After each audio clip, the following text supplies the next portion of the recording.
Dew hung on tufts of golden grass, poking up between gray rocks. Clear sky stretched above a steep slope of a narrow river valley, dotted with boulders. With careful steps, a woman and her daughter walked between loose stones. Behind them, a column of wispy smoke spiraled upward, above the ridge of the valley. This morning was a unique occasion. They didn't carry bags or baskets, only small pouches dangling at their hips. Venturing further down the gorge, with no interest in gathering food, they searched for the noble deer of this sacred valley. Walking to the base of a large boulder, the woman studied it carefully, and the teenage girl saw the outline of a horse engraved into one side of the stone. This animal was ancient, made by the first of their people to awaken in this land. With an air of solemnity, the older woman motioned for them to continue.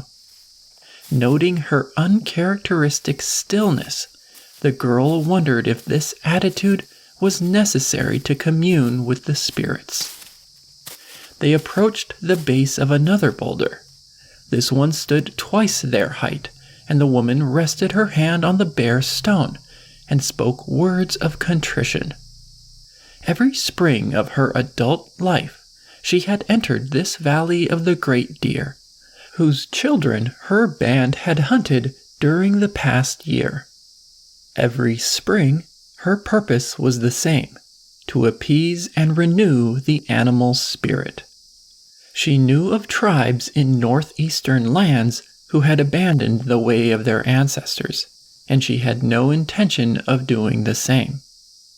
Pulling a sharp, pointed stone knife from her pouch, she began etching the outline of a deer into the boulder. A triangular head, round belly, and short legs emerged from the stone. Gradually, its body was filled with dozens of long lines. By the time she had completed the drawing, her hands and forearms were throbbing from gripping the decorated wooden handle of the knife. But she didn't notice the pain.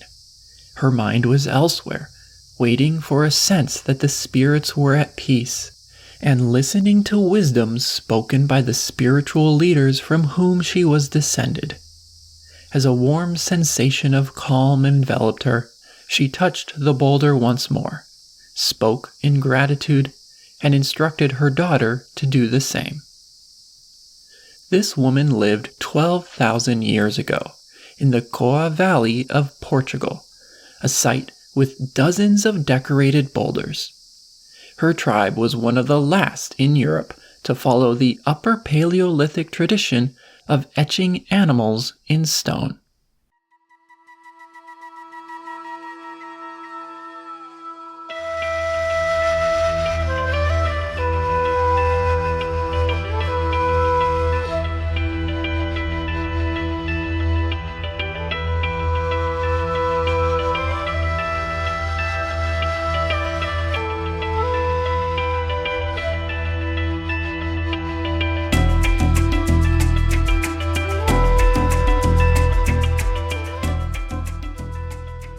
Welcome to our Prehistory, Episode 22, Younger Dryas of Southern Europe.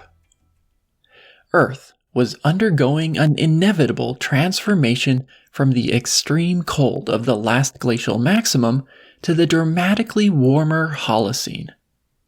This transition began 19,000 years ago and was controlled by predictable, cyclical changes in our planet's orbit and the tilt of its axis. The amount of solar radiation that reached our planet was increasing. But prehistoric climate was affected by more than just astronomical variables. Complex atmospheric, terrestrial, and oceanic systems also played a role. As a result, the inexorable global warming became a volatile process of dramatic climatic instability with which humans in Europe had to contend. Last time, we learned about one important climatic fluctuation, the rapid increase in temperatures in the northern hemisphere around 14,800 years ago, which led to the 2,000-year-long Bowling Alarod. During this phase, a wave of human migration swept through Europe, and the hunter-gatherer way of life underwent a widespread transformation known as Azilianization. At the end of the Bowling Alarod, about 12,800 years ago, another abrupt shift in climate hit the continent, but this time it got colder. For about 1,200 years, people experienced a period known as the Younger Dryas, a major interruption in the process of global warming, and the last gasp of the Ice Age. Today, we will explore this fascinating climatic reversal and the response of human society in Europe to the return of glacial conditions. The Younger Dryas is one of the most well-studied prehistoric climatic events, due to its recency and its impact on the course of human history.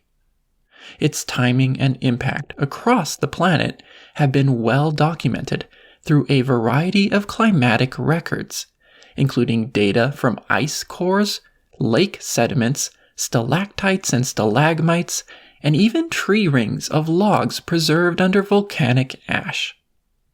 But the first evidence for the Younger Dryas came from the leaves of a small tundra plant, whose scientific name is Dryas octopetala. This white and yellow wildflower in the rose family is mostly found today north of the Arctic Circle. But during glacial periods of Earth's history, its range moved southward, leaving behind proof of its presence. In the late 1800s, scientists in southern Scandinavia found Dryas leaves preserved in pits dug to collect clay, allowing them to distinguish multiple layers of sediment that had formed during cold periods.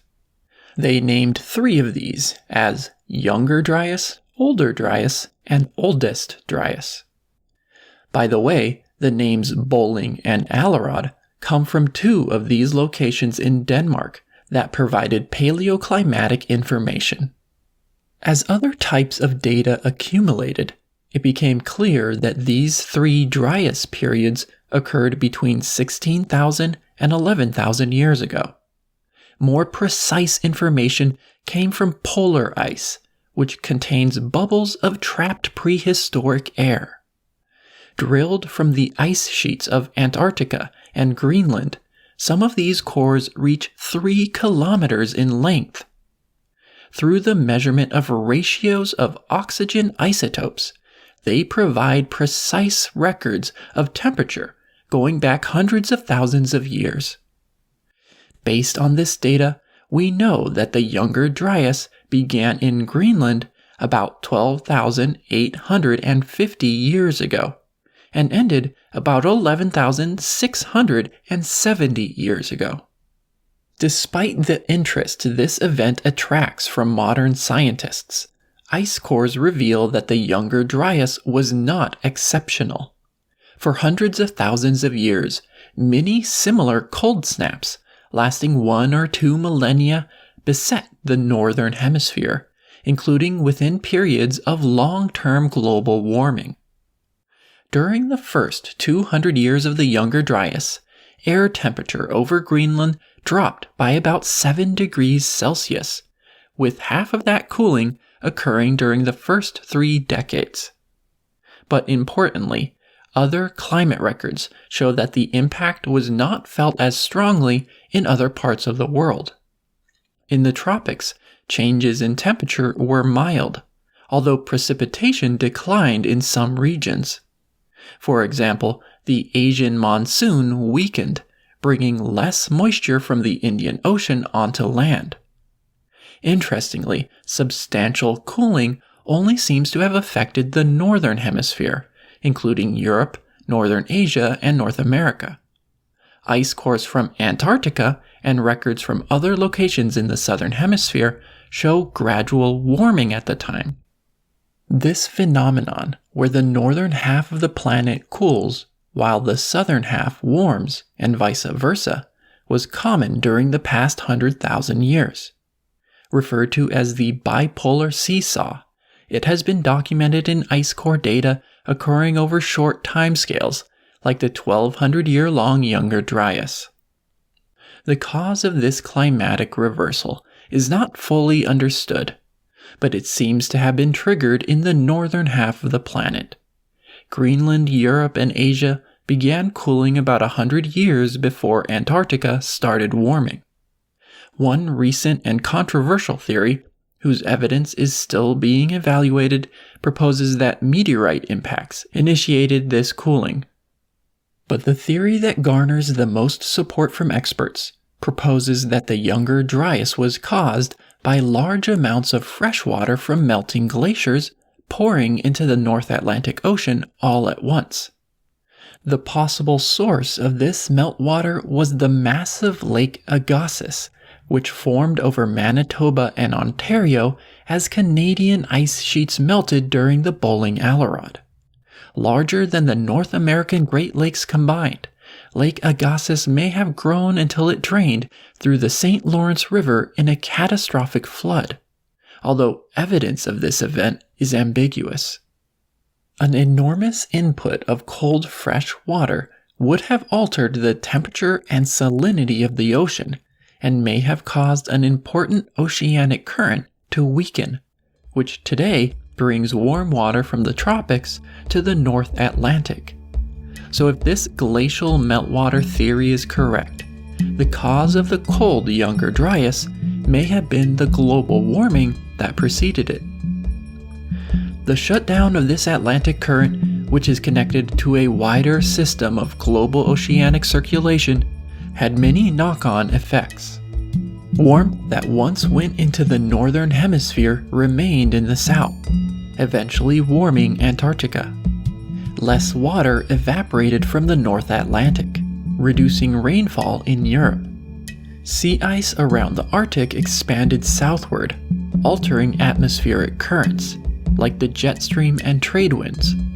But over time, the current of warm water in the Atlantic gathered strength once again, leading to the end of the Younger Dryas. By 11,590 years ago, temperatures in the northern hemisphere were once again as warm as during the Bowling Allerod. This was the third major and abrupt climatic shift in Europe in the past 3,000 years. Volatility on this scale tested the resilience of the final Paleolithic societies. This was a level of instability that people of the Holocene have never faced.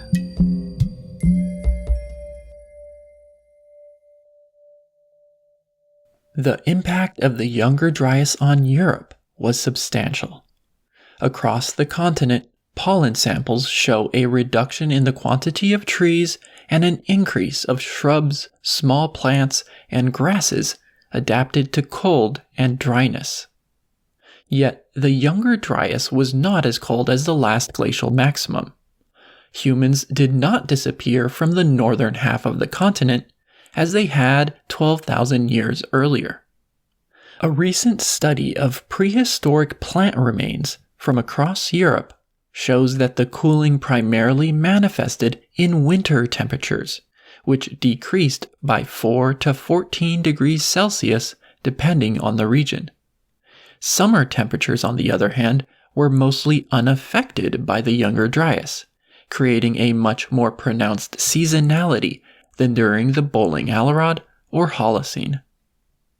The drop in winter temperatures was more severe in the northern half of the continent, especially close to the Atlantic Ocean. Intriguingly, this geographic distinction is mirrored by cultural trends. Unlike the Bowling Allerod, when most of the continent was affected by Azilianization, during the Younger Dryas, only northern Europe experienced significant cultural change. Today, we will delve into the more consistent traditions of Epigravettian, Epimagdalenian, and Azilian hunter-gatherers of the warm south.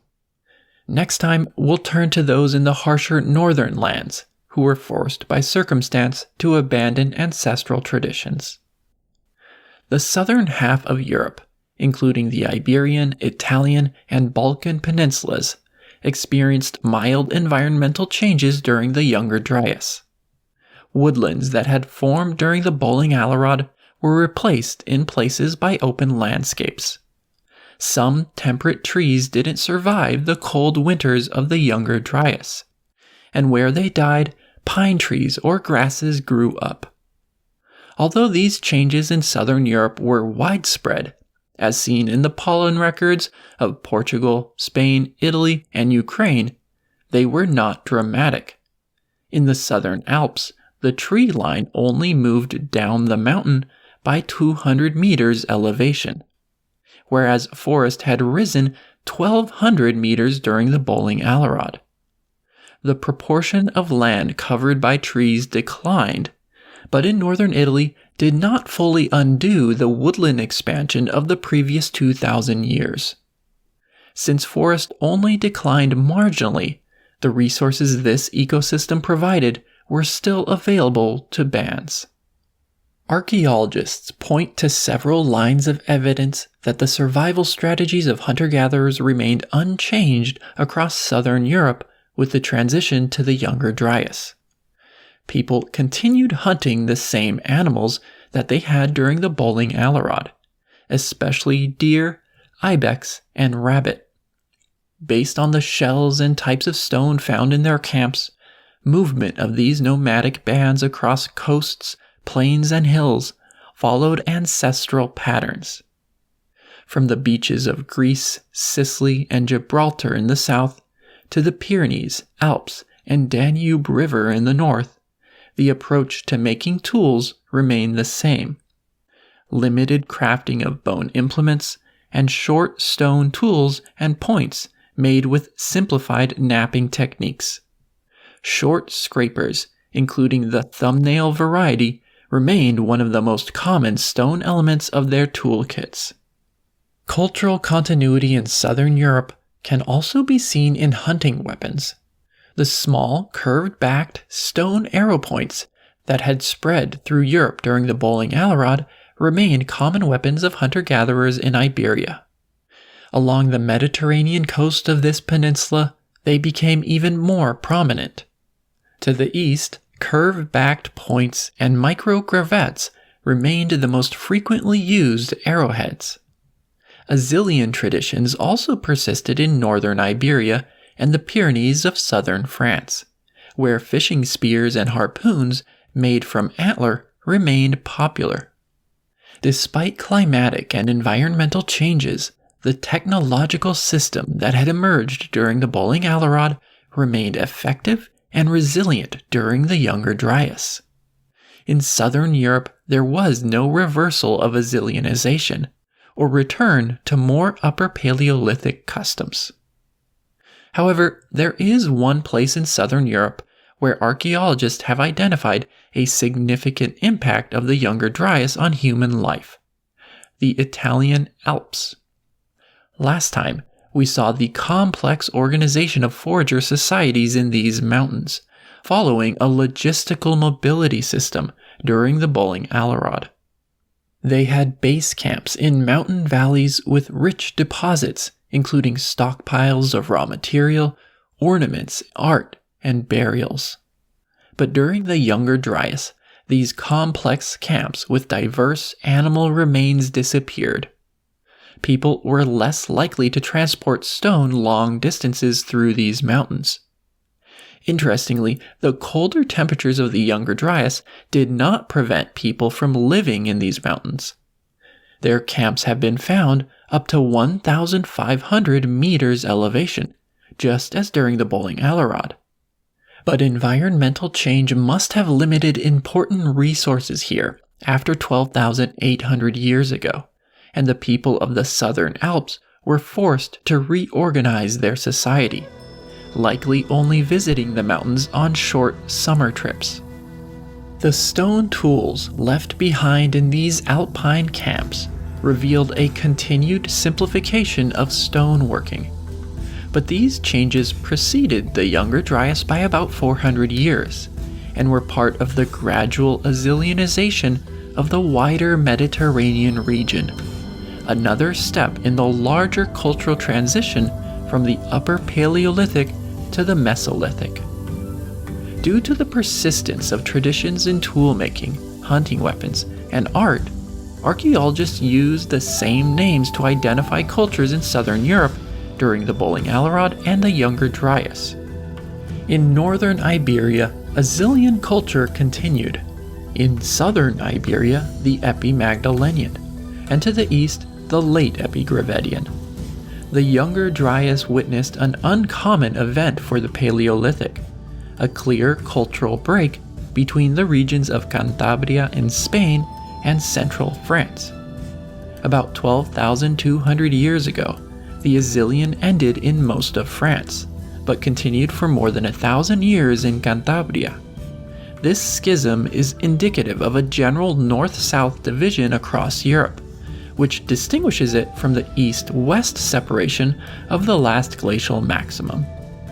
Social connections and tribal identities of Europeans were being rearranged, continuing a process that began with the migration of the Epigravettians and the disintegration of the Magdalenian world.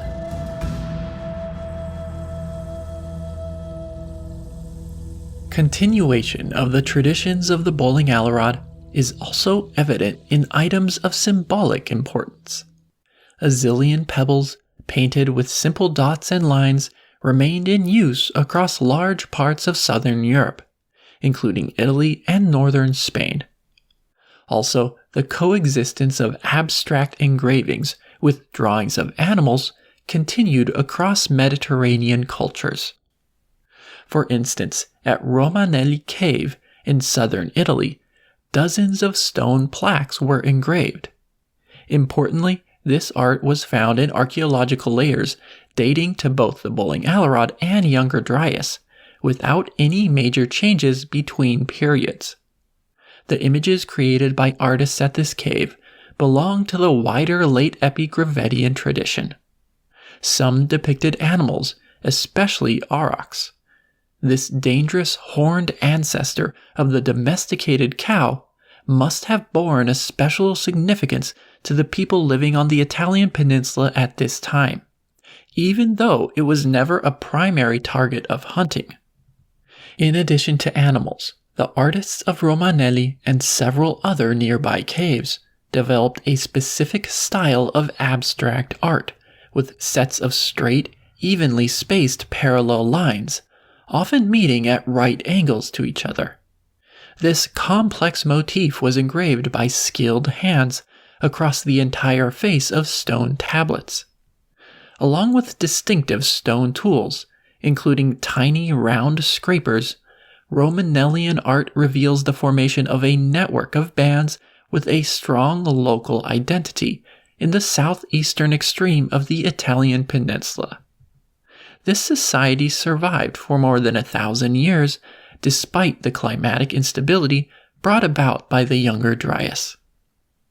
Symbolic continuity and social complexity are also reflected in mortuary practices on the Italian peninsula.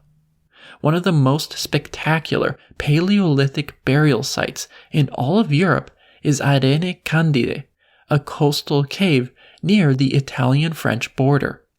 Here, the bones of a stunning 22 individuals have been discovered and dated to the Younger Dryas. Arene Candide was a cemetery, perhaps the oldest in Europe that we know about, at 12,800 years old. People returned to a specific cavern within this large cave system for hundreds of years to bury some members of their society.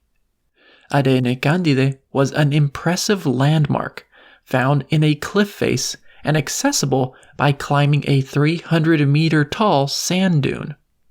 You may remember this cave as the resting place of an elaborately adorned isolated burial of the Gravettian, nicknamed the Young Prince. Within this cavern, the cemetery was marked by a set of moose antlers. Some of the human skeletons were found in a position suggesting formal burial in a grave, whereas others were represented only by a pile of a limited number of bones. This suggests the coexistence of primary and secondary burial practices. Some people were carried into this cave soon after dying, whereas others were first laid to rest somewhere else before some of their bones were brought to Arene Candide. 10 men, 3 women, and 8 children have been identified. In the formal graves, people were laid to rest on their back on top of a layer of red ochre powder. Graves were filled with the belongings of the deceased, including stone tools, bone spear points, and jewelry made from shell beads and deer teeth, along with a wide variety of animal bones. These customs resemble those of graves dating to the Bowling Alrod. Interestingly, all the child burials at Arene Candide included small vertebrae from squirrel tails, probably reflecting the presence of a garment only worn by children. Especially notable are painted pebbles found in the hundreds around the cemetery, some of which were used to prepare and apply red ochre. Some pebbles were intentionally broken after having been painted, with one half kept by the living and the other half left with the deceased. Other pebbles that were left intact were painted in the Azilian style, suggesting that here they served some ceremonial or spiritual function.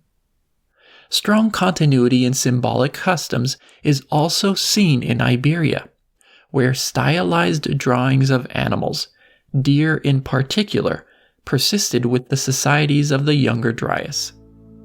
This simplified way of depicting deer emerged during the Bowling Alrod as an evolution of Magdalenian art. Concrete evidence for the persistence of this tradition into the younger Dryas exists in northern Portugal, in the Coa Valley. 85 stone tablets, dated by association with other archaeological remains, were mostly engraved with images of deer, but occasionally also ibex, horse, and humans. The animals were drawn according to a relatively consistent style, with straight lines defining the bodies and legs, and few anatomical details aside from antlers. A special quirk of this style is that the interior of the animals was filled with dozens of lines, which, unlike Magdalenian art, did not attempt to create a realistic sense of depth. This stylized image of deer can be found engraved on many large boulders in the Coa Valley, as well as on tablets and cave walls along the Mediterranean coast of Spain, suggesting a widespread use of this convention during the Younger Dryas. Across southern Europe, drawings of animals, whether aurochs in Italy or deer in Iberia, marked the final manifestation of an Upper Paleolithic artistic heritage, which had already disappeared from most of Europe and would soon fade away here as well.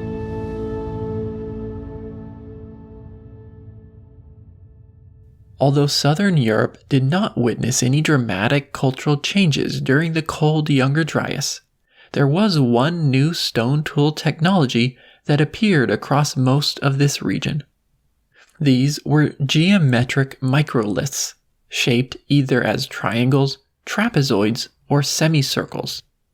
The semicircles are sometimes called lunates because of their resemblance to a half moon.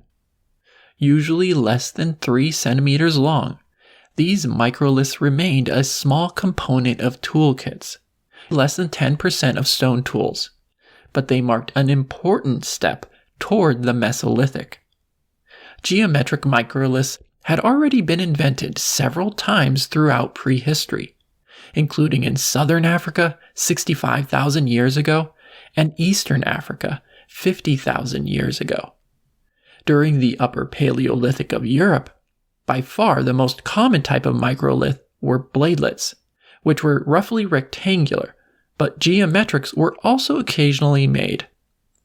For example, scalene triangles were popular at times during the Magdalenian.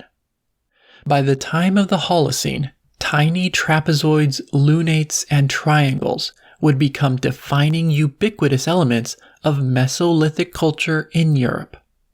The introduction of geometric microliths during the Younger Dryas makes sense within the context of Azilianization, when people were making smaller stone tools with less sophisticated techniques. By taking irregular bladelets and flakes, tool makers could snap or nap them to create geometrics, allowing quick, standardized production of slicing and piercing tools from small pieces of chipped stone. Geometrics are traditionally thought of as elements of hunting weapons, but their function has been proven to be variable. A study of fractures and use wear on trapezoids used in northern Italy during the Younger Dryas reveals that foragers used some as cutting tools and others as barbs on the sides of arrows. In France, on the other hand, trapezoids were solely used as points at the end of arrows. This evidence suggests that geometric microliths were versatile and slotted into notches and grooves of wooden or bone handles to make a variety of weapons and implements.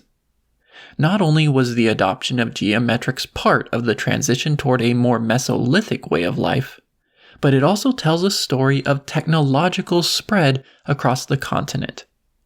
Interestingly, geometric microliths may not have been a local invention, but an import from neighboring cultures in southwestern Asia. Lunate, trapezoid, and triangle microliths were in use by hunter-gatherers in the Levant, Anatolia, the Zagros Mountains, and the southern Caucasus regions before the start of the bowling Alarod. At these ancient Middle Eastern camps, these tiny objects were by far the most common tool produced, and remained so in the Younger Dryas. Geometrics like these first appear in the southeastern regions of Europe at the start of the bowling Alarod, specifically among groups living north of the Black Sea, on the Pontic steppe of Ukraine. Among these societies, the impact of Azilianization had been muted. In the absence of substantial forest growth during the warming of the bowling Alarod, foragers here continued making long blades and hunting grassland herd animals like horse and saiga antelope. On the Pontic steppe, geometric microliths suddenly appeared after 14,700 years ago and composed more than half of the tools left in these camps. Experts propose that this abrupt shift in stone-working customs was due to the arrival of people from southwestern Asia, migrating northward around the Black Sea as the climate warmed during the bowling Alarod. The spread of geometrics through the rest of southern Europe was much less sudden, appearing as a minor component of toolkits of the Balkan Peninsula slightly later than on the Pontic steppe. The fact that this new tool was merely a supplement to the established Epigravettian repertoire suggests a scenario of cultural diffusion, where the concept and practice of making triangles, trapezoids, and lunates spread by word of mouth from hunter-gatherers in Anatolia. Also, based on the genetic evidence we currently have, it seems that the spread of this technology across the rest of the Mediterranean region came after the major Epigravettian migration around 14,000 years ago. The next step in the spread of geometrics came towards the end of the bowling Alarod, around 13,200 years ago, when triangles appeared in northern Italy and lunates in southern Italy. The triangle-shaped microliths made by people in southern Europe tended to be isosceles, with two equal-length sides, unlike the asymmetrical Magdalenian scalene triangles.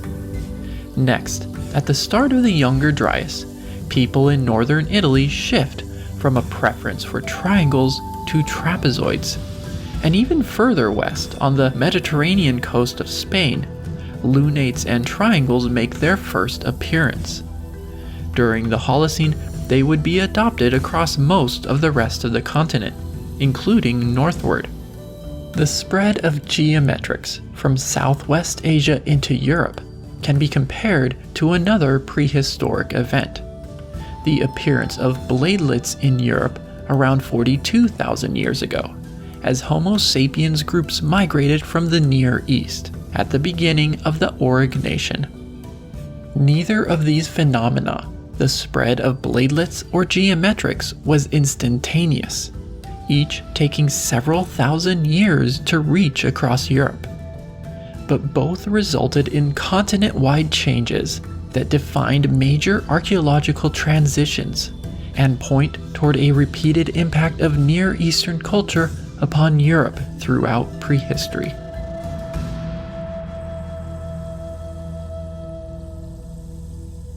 The end of the Younger Dryas in the Northern Hemisphere was even more abrupt than its start. Layers of ice, lake sediments, and cave minerals from Greenland, Spain, and Germany record a simultaneous increase in temperature over a period of 90 years, which more than reversed the cooling of the Younger Dryas. By 11,590 years ago, Europe enjoyed a climate comparable to that of the Bowling Alarod. During the first 1,000 years of the Holocene that followed, temperatures would continue to rise, but at a slower pace, and then remain incredibly stable for more than 10,000 years.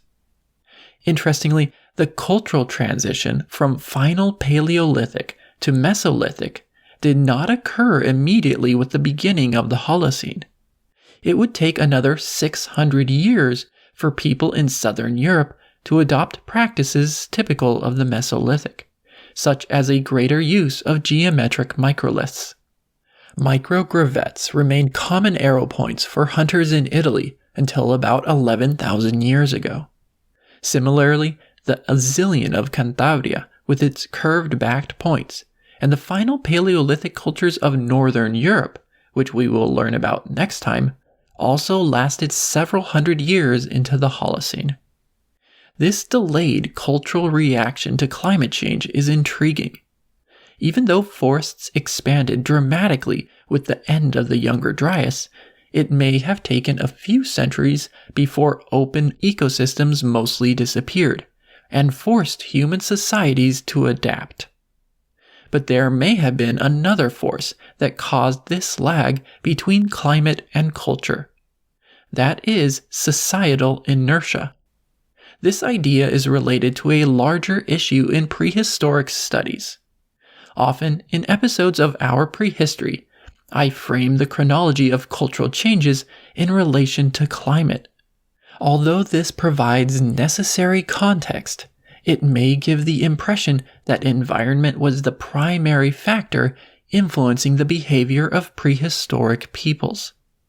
Some academics prefer to avoid this way of thinking and condemn it as environmental determinism. While it's undeniable that dramatic events like the last glacial maximum and Bowling Alarod impacted the behavior of hunter-gatherers, other dynamics inherent to human society are thought to have played a role. For example, the creation of ethnic identities contributed to the reinforcement of customs. Many archaeologists believe that the shape of weapon points, knives, and scrapers held important symbolic value, much like ornaments. The highly regional shapes of Solutrean stone points in France and Iberia are a clear example of this. Similar patterns are observed among modern-day hunter-gatherers, who use ethnically differentiated spears and arrows. The ability of an individual to produce these items according to normalized standards could have heightened their social status within their tribe. Dynamics such as these may have contributed to cultural conservatism and the persistence of Paleolithic tools during the first centuries of the Holocene. It's hard to draw definitive conclusions like these about long extinct societies, But when attempting to understand prehistoric cultural patterns, it's a good idea to consider social explanations. A widespread change in the shape of stone tools or bone points might not have been a specific functional adaptation to a changing environment, but instead a shift in the dominant cultural norm due to a disruption of social networks or changes in aesthetic preferences. If we look back on the Upper Paleolithic, we can find dramatic changes in stone tool technology that do not coincide with noticeable environmental changes, such as the shift from the Solutrean to Batagulian, which occurred in the middle of the last glacial maximum. This major change in the approach to making stone tools across France and parts of Iberia may have been driven by social dynamics that are invisible to us today. Even Azilianization, which is clearly related to the expansion of forest, can be connected to the disruption of the Magdalenian world by a wave of migration from Southeast Europe.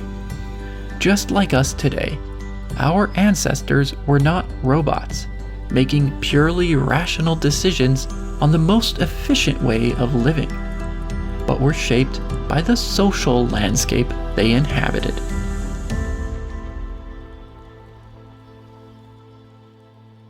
In our next episode, we will move to the colder lands of Northern Europe and explore a much different Younger Dryas scenario, full of fascinating cultural changes.